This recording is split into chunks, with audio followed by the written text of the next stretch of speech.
Tom Gray here. Made me a pedestal for my old Dayton grinder. I made it out of 16 gauge with a 1/4 inch top. It's got a faux cast iron distressed finish on it. It's about 36 inches tall. I'll show you how I did it. To get going here, I'm going to start with a full-size cereal box model of the pillar. Cheerios. So that's like 3 Cheerios boxes. There might be a shredded wheat in there too.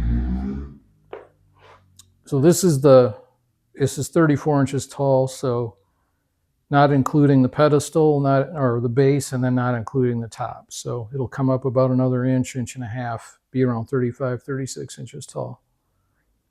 So now I'm going to knock this back apart, 2 of each out of 16 gauge. So here's this 2x4 sheet. I'm just going to stick the pattern down with some magnets.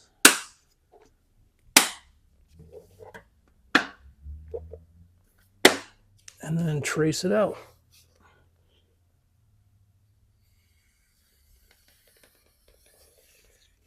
Same, except this is a 12-inch wide piece of 16 gauge. I happen to have 2 of those.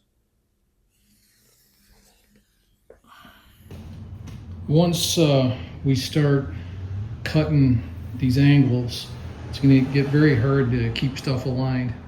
So I got all 4 rough cut pieces stacked up, and I drew a reference line down the center, and I drilled 2 1/4 inch holes through all 4 pieces. So now I want to cut them identical, or as close to identical as I can make them. So these bolt holes are now the reference points for all 4 sheets. So when we're doing this pyramid Eiffel Tower kind of thing, keeping the symmetry, the 4 pieces as symmetrical and similar as possible makes it a lot easier. To make these initial angle cuts, I've taken a board. I don't know if you can see it, but I put in 2 1/4 inch bolts offset by 1 inch for those 2 holes, so that when I lay this on,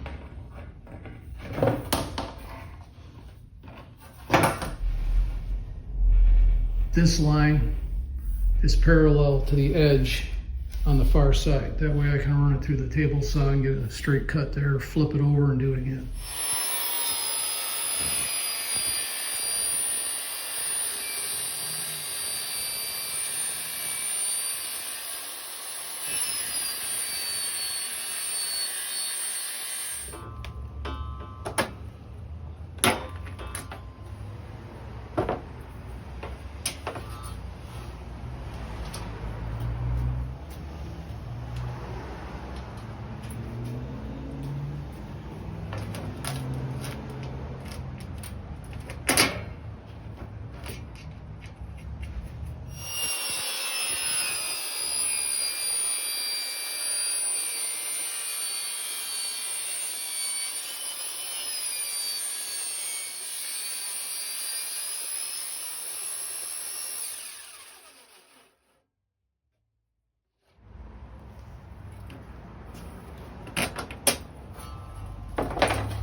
So I've got them bolted back together here, all 4 of them, and I can see daylight, so those cuts are all identical. Now for the curved cuts, I'm going to use the old Milwaukee saber saw.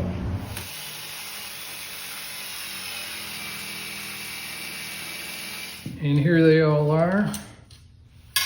Here's the moment of truth.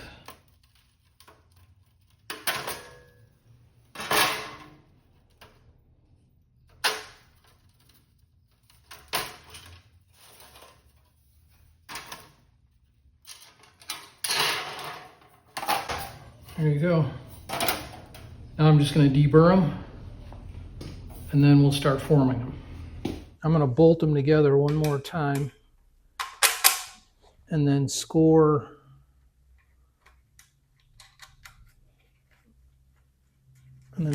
these marks so I've got orientation points for when I start to weld it together.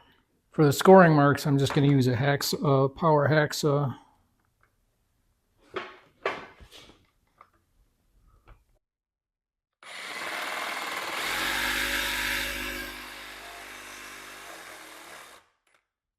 Now each piece has two little marks that I can see from either side. Now we start shaping the sides. So I've got the outside marked, and I got my flange brake set up for a 1/2 inch wide flange. And on the ends of the column, there's a little straight piece. So with the outside facing that way, I'm going to layer up in the flange brake. I'm going to make sure she's plumb. I drew a center line up the middle, and the jaw of my flange brake is level. And then I'm just going to bend like a 30 to 45 degree little lip.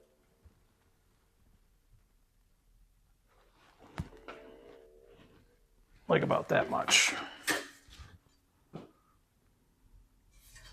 To put the curved contour into the bottom of the column, I set up kind of a poor man's pipe anvil here. Just a couple of hardware store brackets and a hunk of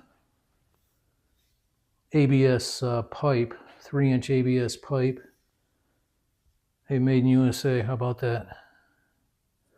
Makes me feel good when I see that. So I'm going to stick the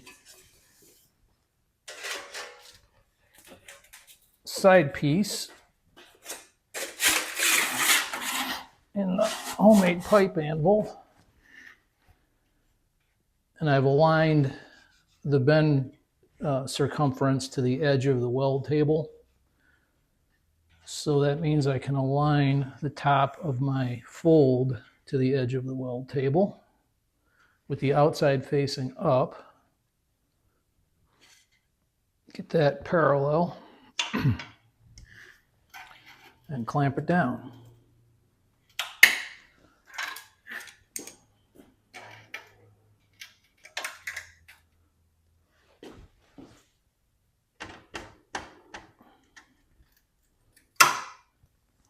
And with me standing on the workmate here, the workmate pipe anvil, I'm just going to use the leverage of the sheet metal to bend her up a little bit, about 30 degrees, maybe a little bit more. Doesn't need to be perfect, it just needs to get the bend going. And we can touch it up later when we start doing the welding. Easier to form the pieces first before you start welding them. And it's actually a little bit better to overform them because it's easier to unbend the sheet metal than bend it. So now I'll pull it out of the pipe anvil.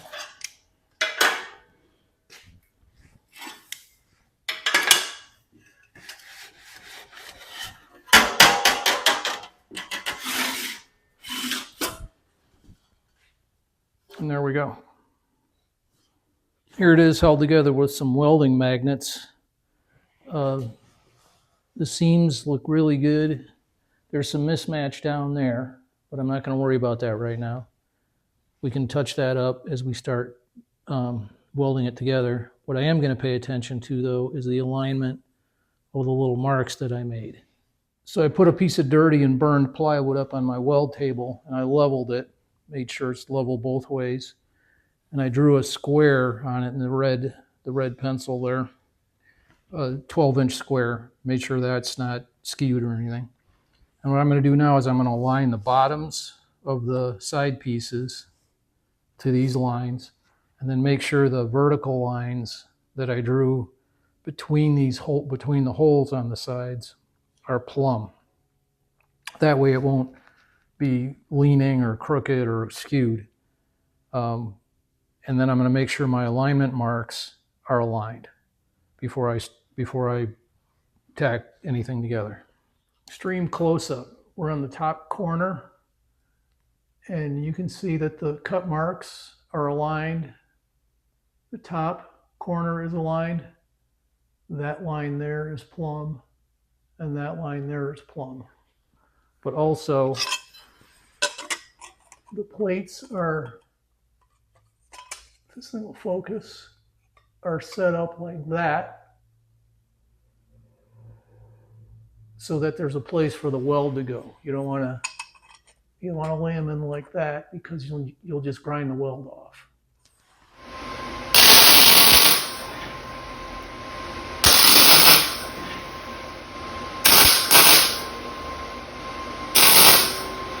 Now, to keep everything square, I'm going to weld. I cut this piece of 14 gauge, and I'm going to tack that to the top to make sure the column doesn't start to parallelogram on me.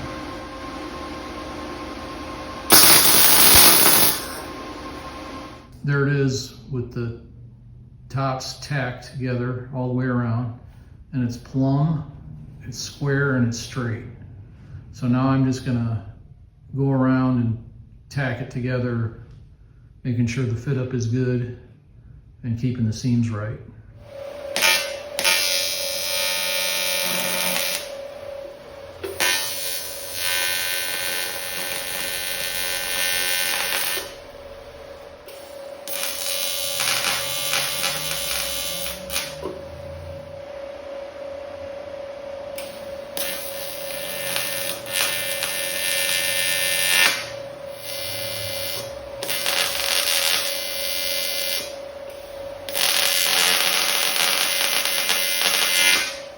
Extreme close up here.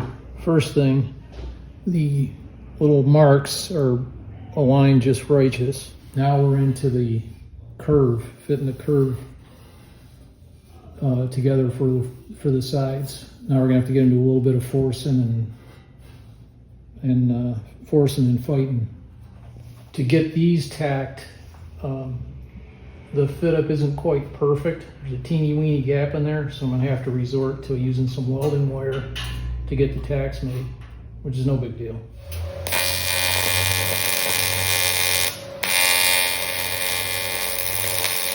Another extreme close up here. So as I bring these together and close this gap, that gap, what I'm gonna do is I'm gonna take the cutoff wheel and slowly nibble away the corner, a little at a time, and then squeeze it, tack it, squeeze it, tack it, squeeze it, tack it, and just go around the horn with that. It's kind of like, if you ever watched Fitzy's Fabrications, it's the cut and butt that he does all the time. It's sort of a version of that.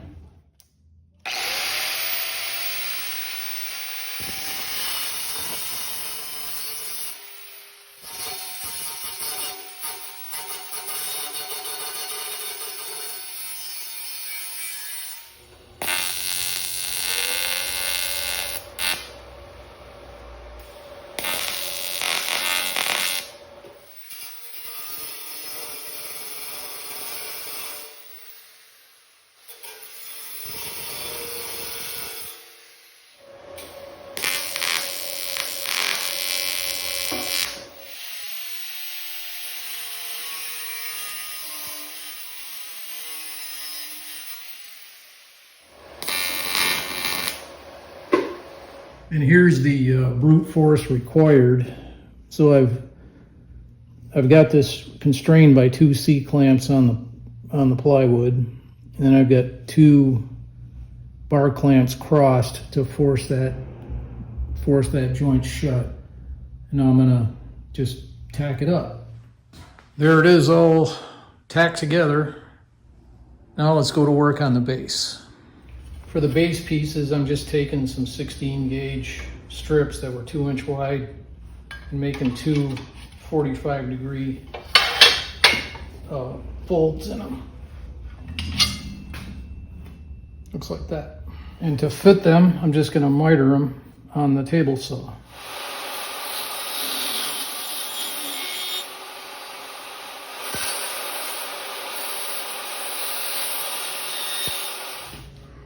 With the corners mitered, I'm just going to tack it together from underneath.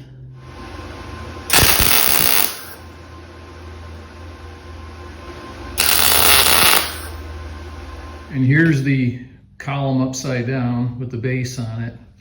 And it's not quite a perfect fit, but I didn't expect it to be. So what I'm going to do is I'm going to tack it in a couple of places, break one or two of these tack welds, and then just manipulate it into place. I left little gaps in all the seams, so there's room to just manipulate it a little bit.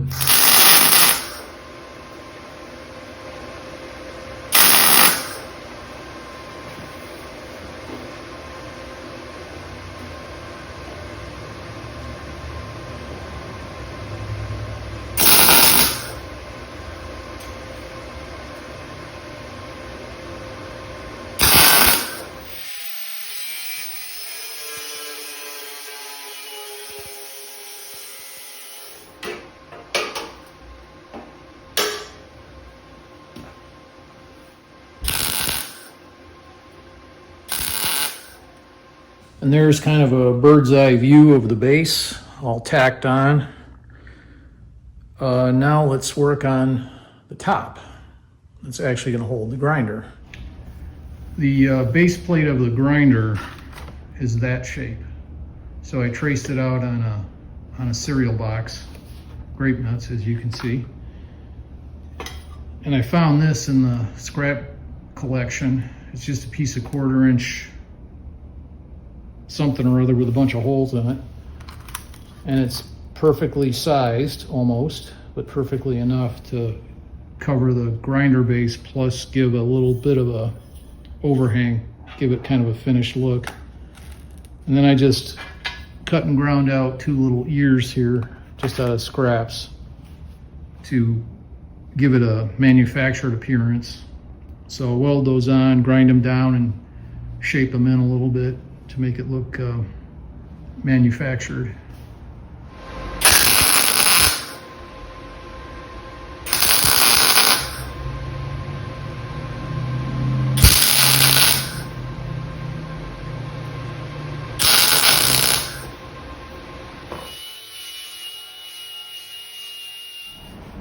I piled up a bunch of weld in the corners. Now I'm going to just sculpt it down with a little bit of die grinderism to kind of make it look more flowing and less like it's an added on afterthought, which is what it is, but we'll try and not make it look that way.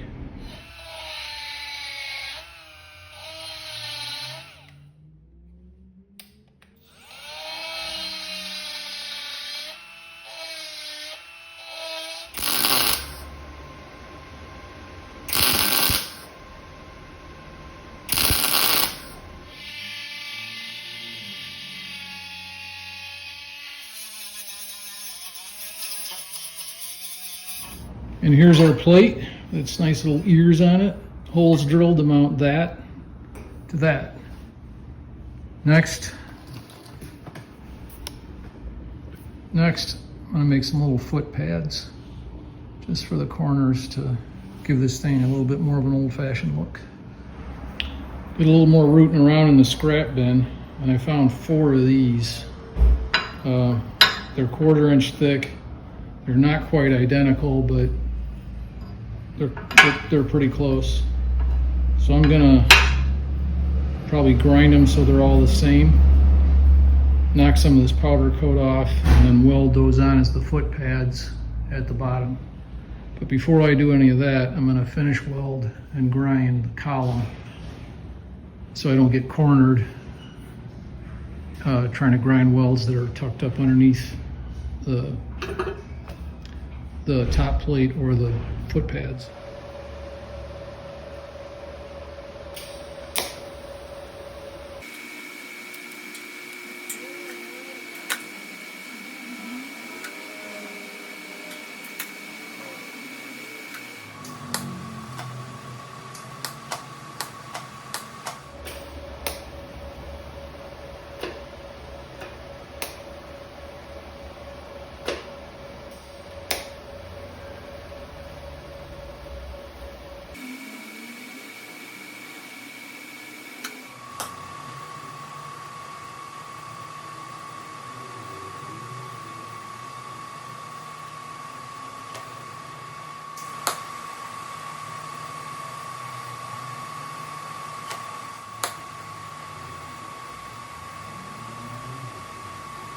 There it is, all welded up.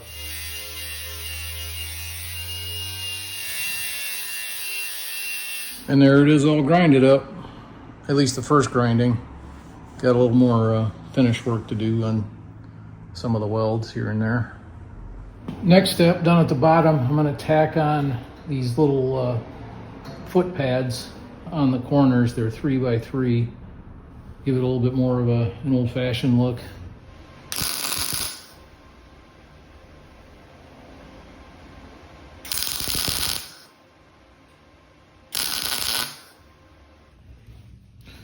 To reinforce the foot pads, I'm going to take a little piece of the cereal box here and make a pattern for a strut to go from the corner of the inside corner of the foot down to the column. I'm gonna cut that little moon-shaped curve with the sheet metal nibbler.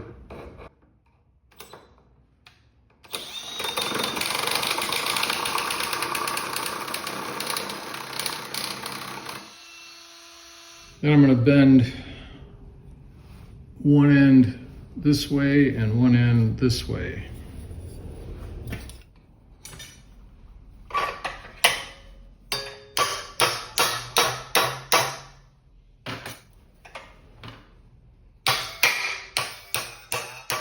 End up with something that looks like this.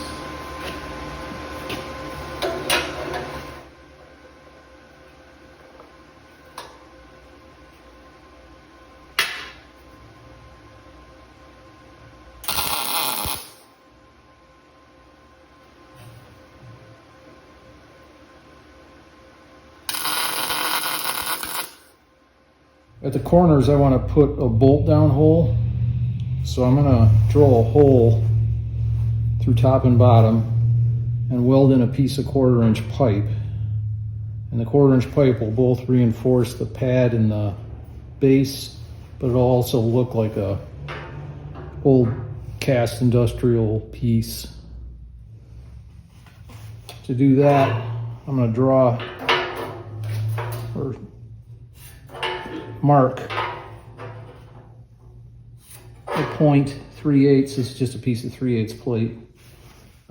3/8, pop a hole there, open it up, weld in the tube.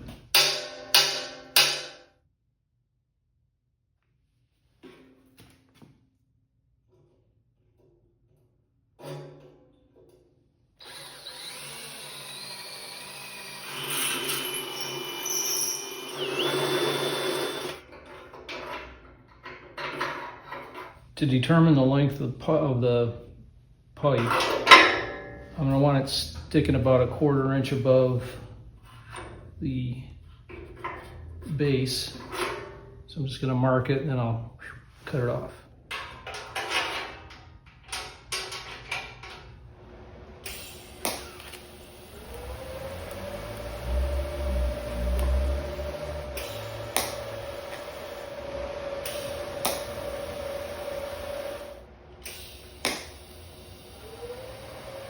Time for the crowning glory. So the mounting plate, I got to decide what side is going to be the front now. So I think it's going to be this one. So I'm going to center the mounting plate on there and tack it in place. And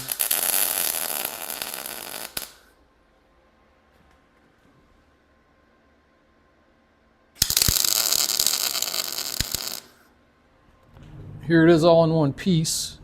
Now I'm going to finish weld it, which is, I touched up some of these welds already. I'm going to finish weld the base plate for the grinder, finish weld the feet, and then I'm going to grind it up, and I'll get back at you when that's done.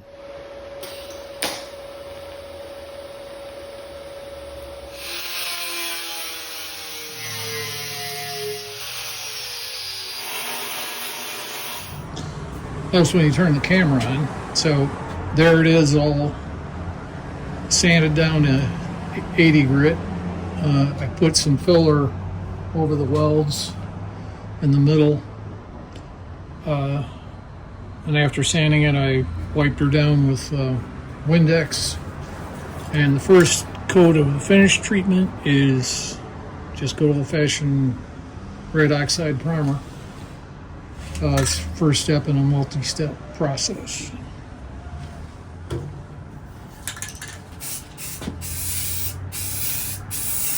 The second step in the finishing is a coat of gray primer.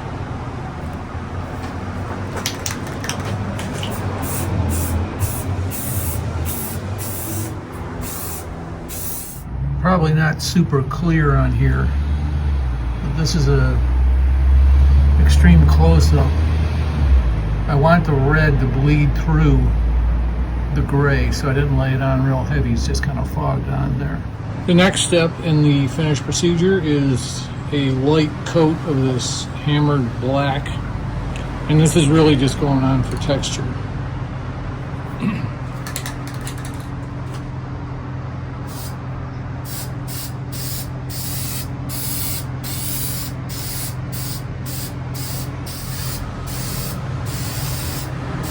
And then the next step of the finishing process is just flat black, just kind of fogged on, not real heavy.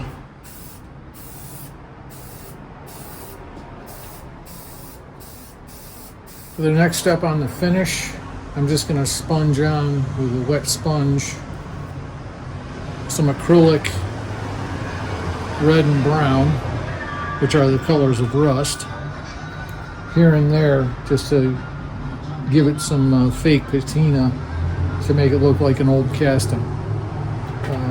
Nothing fancy, I'm just going to dab it around.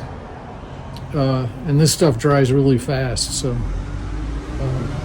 won't take long.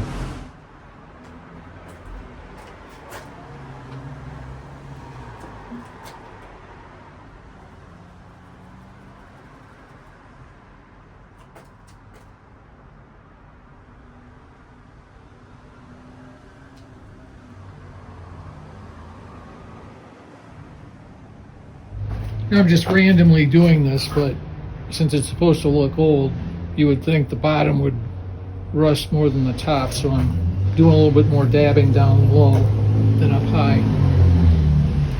Now that the red is dry, some brown, same thing.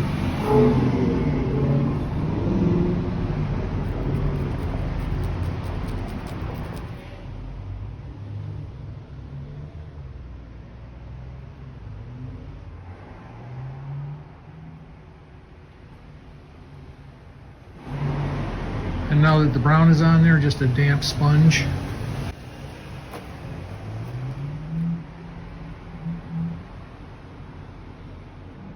And now that the acrylic is all dried, just another really light fogging with flat black, just really light.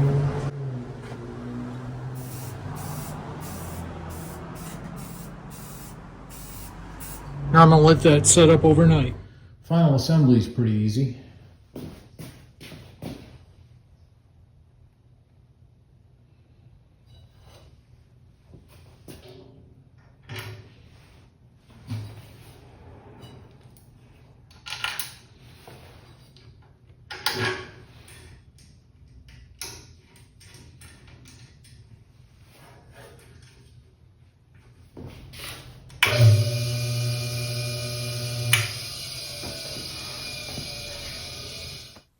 Well, I'm going to call this one a success, and it's on to the next project.